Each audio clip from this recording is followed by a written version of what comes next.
Saturday night, August the 21st, is Gold Cup and Saucer Night at Charlottetown Driving Park, Red Shores Casino and Racetrack. Should be a great night of action. Certainly it's going to be crowded and packed at that track. We all know how crazy it gets there. And I don't think we've ever shot a video for this one before, and I'm kind of excited about it.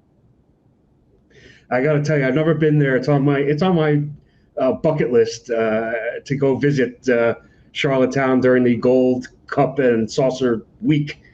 And you know what? They do a great job with the TV production. It looks awesome on TV. I got to tell you that. I'm hoping they use the drone shot that they've used in the past. You see a packed grandstand and everybody's having fun. It's the last race on the card that goes off like around midnight or something. Maybe a little earlier. Half the people, I would say most of the people in the stands are probably drunk, but that just adds to the entertainment value, and it looks like a super awesome time. And I would love to go and visit. And speaking to people who have been there, they say, "Oh man, you got to go check it out." And the racing is good, and it's always a fun race. They only go for 60,000, which, in this day and age is not a ton of money, but there's so much prestige and people just love winning this race that it's less about the money and more about, racing and winning. And they handle well in this race. It gets a lot of action, and people tune in. It's a big event. Well, we have free harness side PPs, and we'll have the live video for the entire card. It's race number 13 is the Gold Cup and Saucer, and we're going to take a look at the field right now. And the morning line favorite at 5-2 is Somewhere Fancy along the inside. And I would say, just from what I've seen in the eliminations and just looking at the PPs, this guy's probably going to be about even money come post time. Yeah, you know what? He deserves to be the favorite. We've seen this guy racing forever, 10 years old. He's raced a couple times in the past in the Cup and Saucer. I'm pretty sure he's a past winner. I believe he's got a win in a second in 2 appearances. Still going strong at 10 years old. And we saw him go wire to wire in his elimination. He's drew the rail in the final, which it's not going to be any cakewalk, but he is a deserving favorite. It's hard to deny that. Or dispute that, I should say. Let's take a look at his elimination victory. He won the race in 150 and 4/5 it is, which is only 3/5 off the track record set by YS Lotus in 2016 of 150 and 1/5. And I think they could have run around 26 more times, and he wasn't losing this race. Yeah, I mean, he went 27-4, 56-1, 124 unpressured, came home and I believe that's a 26-4 kicker, which on his own, and it was expected to do that. He had it all his own way. He's going to be. It's hard to imagine any scenario where he has it all his own way in the final on Saturday, and certainly the pace is certain to be faster.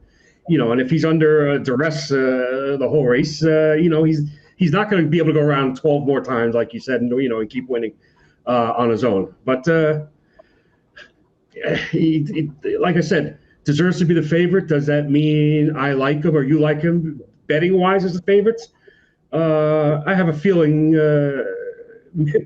I don't personally, but I have a feeling you might. But there's a lot of other options here if you think he's going to get pressed.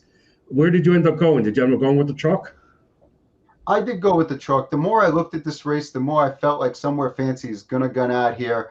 Maybe he yields to one horse and retakes, but he's going to be really aggressive in this spot. Chris Mackey, who trains the horse, is a 34% winning trainer over the last 3 years. So, and this horse finished second, I think, in this race in 2019. He's the class of the field, in my opinion. I went a little bit to try to get my value. I went a different way and went with number 7, Ideal Perception, as my second horse. I really liked the effort he put in last week, kind of tried to bottom out the field and basically did. Everyone was gasping for air at the end of that mile, and no one had anything left to try and get him. I think he's going to gun out in this spot. Driver, I won't even try to pronounce his name. I want to go with Gilles Barreau.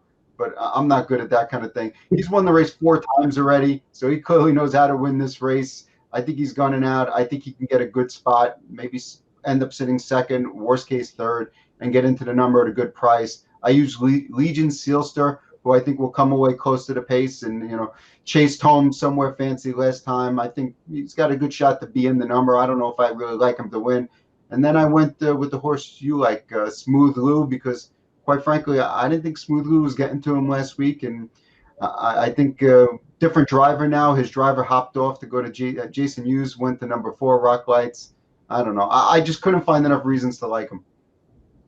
Yeah, I mean, well, listen, you can't. It's hard to just look at last week's race and say, oh, well, Smooth Lou wasn't going by somewhere fancy, so he's not going to go by this week, because I think it's just going to be a different scenario, different pace scenario, without a doubt. And you know what? We looked at the clip from last week. Realistically, he's not supposed to go by there. If he kept pace with him perfectly fine. And you know what? This guy's done. He was in the Burke Barn early in the throughout this year. Raced. He's got a 50 and change winning mark in Northville on a half-mile track. He's been racing great out of Hoosier Park in their upper condition races, and obviously acclimated well with the start here last week. And do I expect him to just be sitting up? Let me ask you a question now. I'm going to stop you in the middle here as you're talking and say to you, what kind of trip do you think he's going to get? Where do you think he lines up here?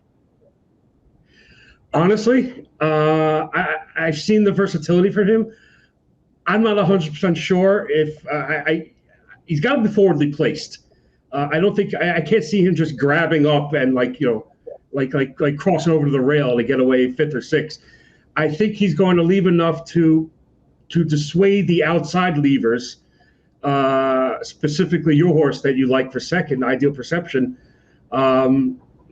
You got to protect and try not to let that horse cross over in front of you the first turn. Where he lands, I'm not 100% sure. I'm hoping he can make the lead, and maybe Somewhere Fancy retakes and then sits the trip while Somewhere Fancy gets pressed. But I think this guy's versatile enough to be able to come from maybe a second over trip. If Legion Sealster comes first up, or if Rock Lights is first up, I think he's versatile enough, and I think the pace will be fast enough where he could do it that way as well.